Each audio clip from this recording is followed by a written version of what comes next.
That's pretty much how Facebook Ah, goes. here we go. Hello, my lovey. Welcome. We are doing Joy du Jour today. I am Melissa Trumbull, as always, and today I get the honor of being joined by Jennah Lear. Jennah, tell Hey, people hey. who you are, baby. Yeah, no, I'm so excited to have this chat with you. So thank you for the opportunity. Say that up front. If you don't know me, my name's Jennah. I am a brand strategist and I own Blue Louie Studio, as you can see on the screen here. And I'm just on a big mission to help more purpose-driven women entrepreneurs to really create and grow a powerful brand. And when you do that, really you set yourself up to position yourself as an expert, attract those dreamy clients, and I think build a sustainable business that is in alignment with your core values and the impact you want to make in the world. So that is what I I help women love entrepreneurs do.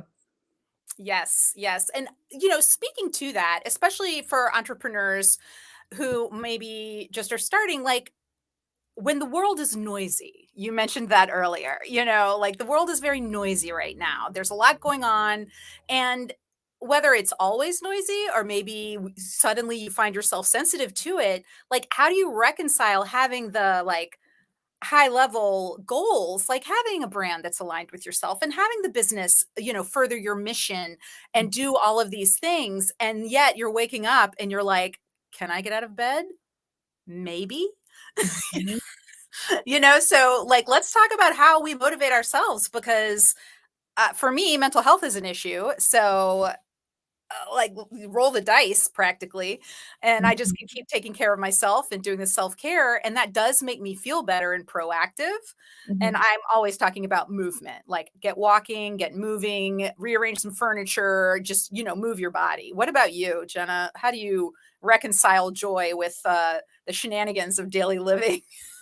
Yeah, yeah. Well, you asked a couple of questions in there. So I can lead with joy in terms of, like what do I do? And I think you hit the nail on the head. It's like, how am I taking care of myself? And I think that that's something that along the entrepreneurship journey, it's the best self-development journey anyone's ever going to take. I love being an entrepreneur for that reason and that reason alone. There are many other reasons, but because I've learned so much about myself and I've learned how this piece, I've learned how to take care of myself. And if I don't take care of myself, then it really doesn't matter about the big goals. I get to the big goals and then here I am burnt out, right? Or I never reached the big goals because I never, stopped to make sure that I'm being nourished in mind, body, spirit. So I think that that is really like the base of it all is if you want more joy in your life, you got to bring it back to how am I taking care of myself today? And I always like to do this, like hand over heart and just be really, really like grounded and honest with self. Like, what do you need right now? Right. And Ooh, and I think if you can just get quiet, you can hear the answer. Like it can come to you. You're going to hear it or you're going to feel it. And what I've learned along my journey, Mel, is if you can give yourself the answer, you can give yourself what you need right now in the moment, just like pure and raw. Like that's the biggest form of self love you're ever going to achieve. Even if it's just like right now, I need a Starbucks. Like, great, go get yourself a Starbucks. How beautiful. right. What a beautiful gift to self to actually give yourself what you need. And I think that's where joy really comes from. I love that because especially when like I feel weird and squirrely. Oh, I need to go stand on my porch and just like be outdoors and feel what the weather is like at this moment and maybe watch people or a car go by or something like that to take me out. And Yeah. that's another trick that I like to do. You talked about putting your hand over your heart and asking yourself what you need. Mhm. Well, if you cultivate the practice of sitting with your thoughts and having a clear mind, notice the thoughts, release them, notice them, release them. There's no, I don't personally know any meditation guides or gurus who say that you actually do clear your mind. Like that's not realistic necessarily, but you can notice what you're thinking. Okay, bye-bye, and Yes. then just sit with that practice, and that does clear all of those layers away so that you can look into what are you craving and what do you need right now. And it could just be like, hey, let's do a couple of squats and stand up and just roll my shoulders and just shake it out a little bit. And I love the idea of coming back to center Mhm. because it releases you from giving your power to others and over how you are going to feel, do, or be. So thank you for that. Of course. Yeah. Yeah. Anytime I'm in a sales like blitz, that's one of the things I do that you mentioned. Like I just take, I just go outside of my door, I get on the porch and I just breathe. And I'm like, it's okay. And it's that grounding and that releasing and that resetting that you're talking about. So that just came to my mind. So I figured I'd share. It's the little things. It's the little Yes, things. 100%. And I was talking to someone the other day, and they talked about how the biggest door swings on the smallest hinge.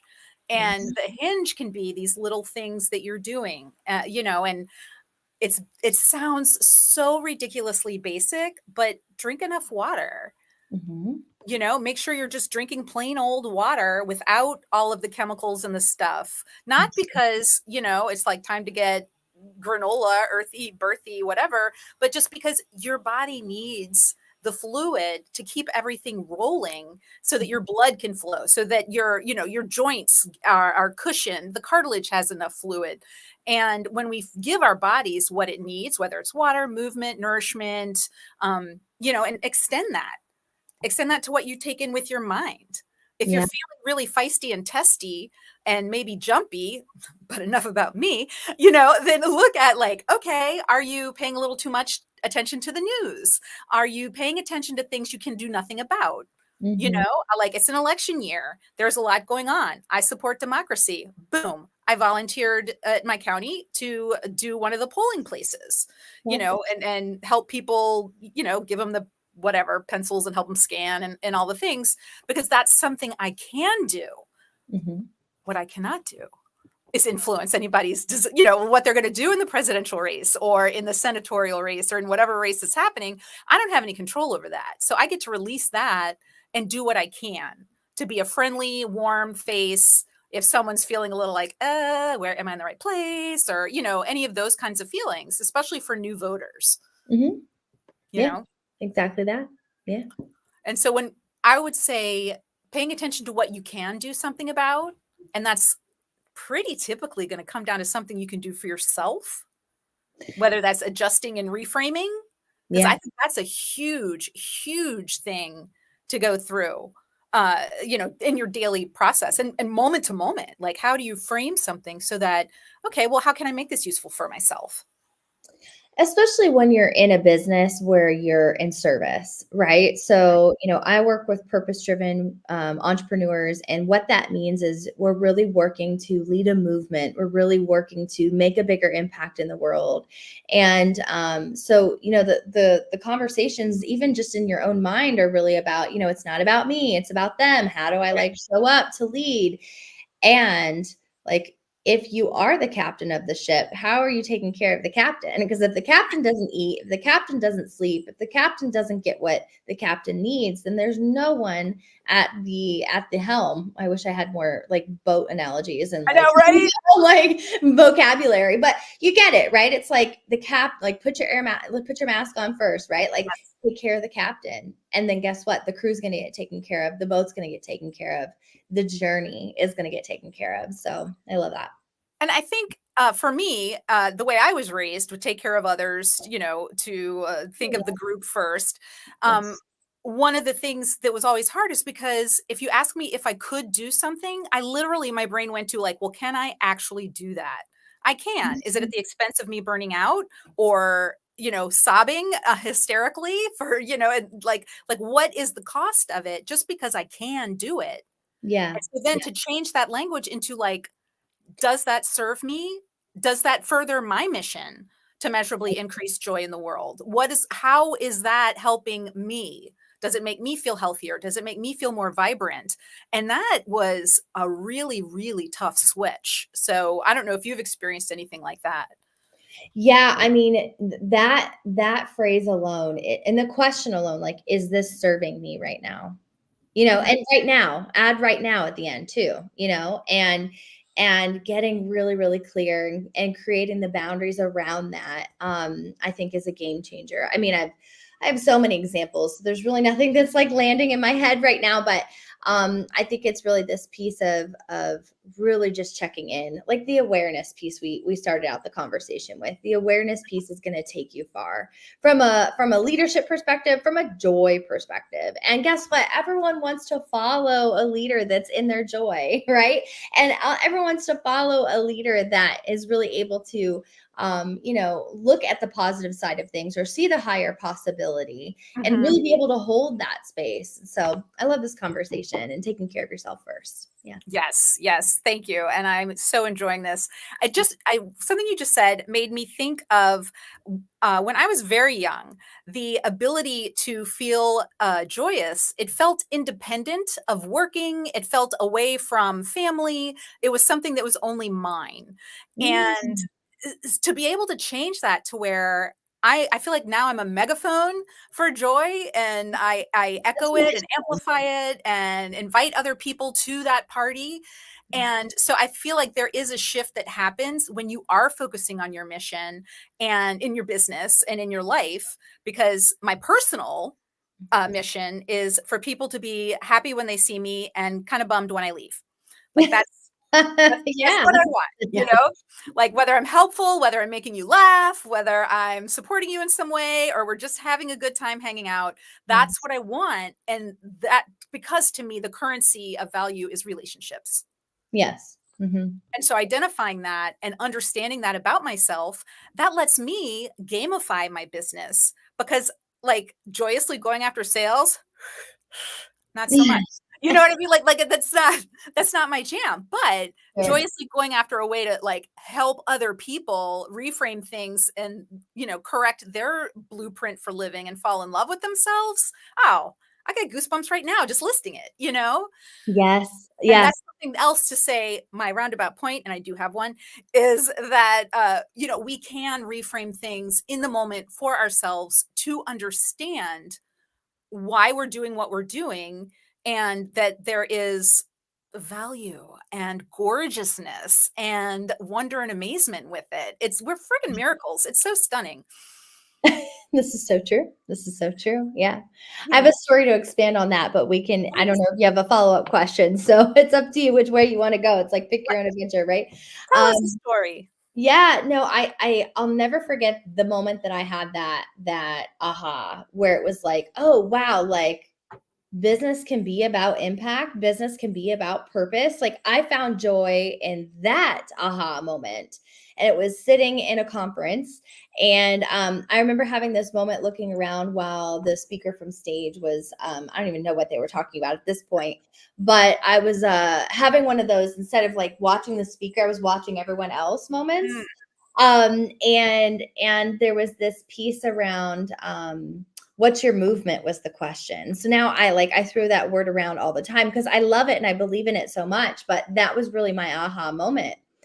And I remember sitting there thinking, oh, it's not just about sales, it's not just about a money grab, it's about being able to impact people. yeah. And that is what I was missing from my day job. That is what I was missing from, all the jobs that I would like, I'm going to leave this job and go to the next one, right? Like my career. And we work so hard as young people who see a higher possibility and want to go down that path. You go to college, you graduate, you get the job, so to speak, right?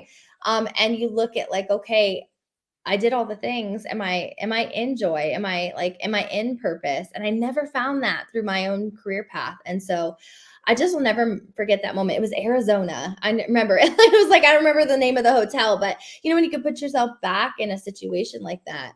And that was when everything changed for me. I was like, okay, that's what gets me out of the bed in the morning is that I get to impact people. And that's what brings me joy is when, I get a message from a client that's like, this shifted everything for me. Thank you. And I'm like, oh, okay. Like stuff is noisy, stuff sucks right now.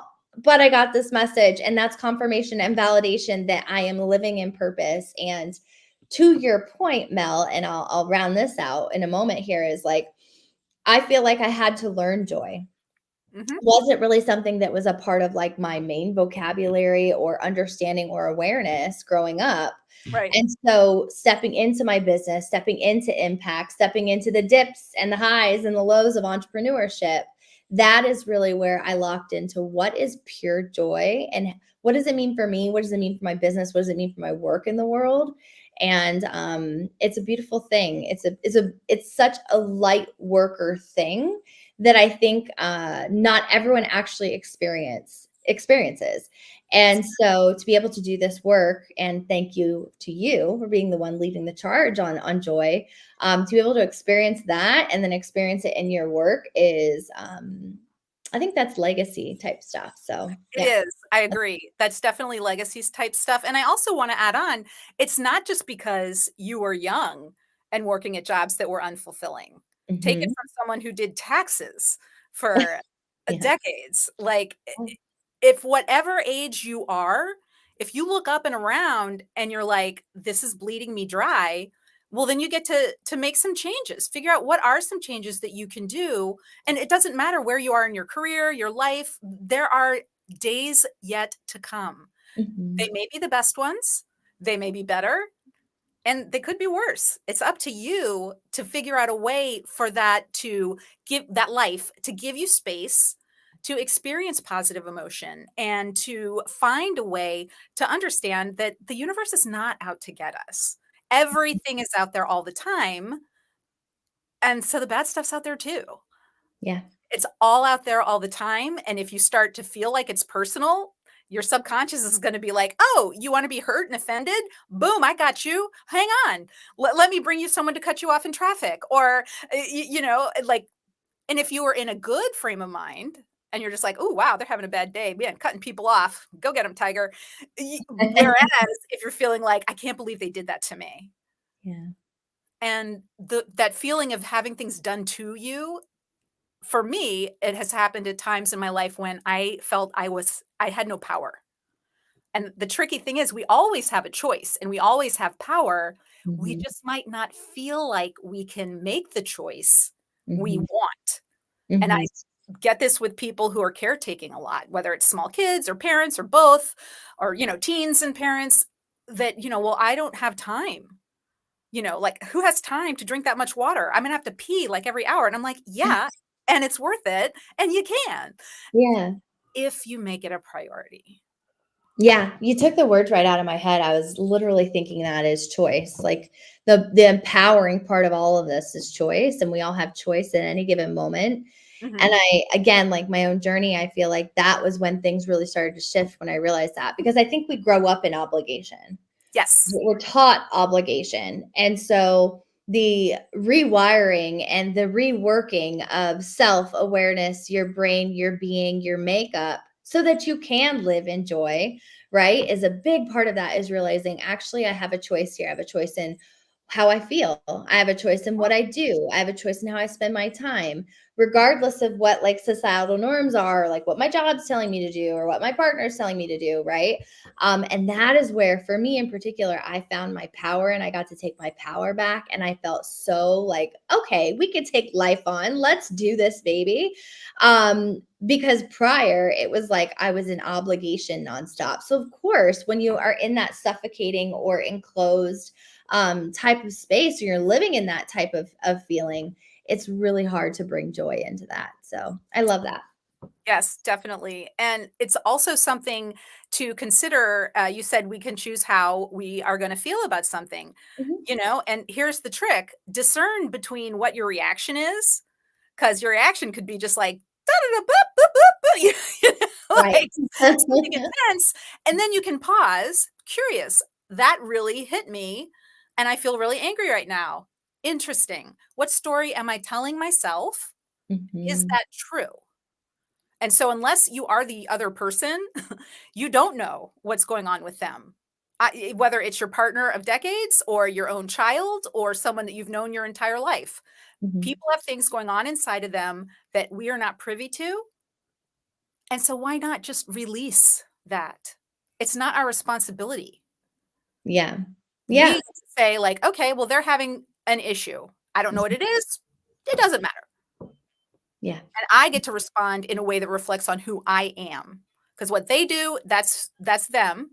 And how I respond, that shows who I am. And I get to behave in character of that future vision of success, whatever that means to you. Yeah. Yeah. What you're talking about, Mel, is emotional intelligence and Mhm. having this cognitive train of thought of step one to step two to step three to step four. And that is something that I hope everyone gets an opportunity to learn, whether they work with you or whether they, Google something or, go to YouTube.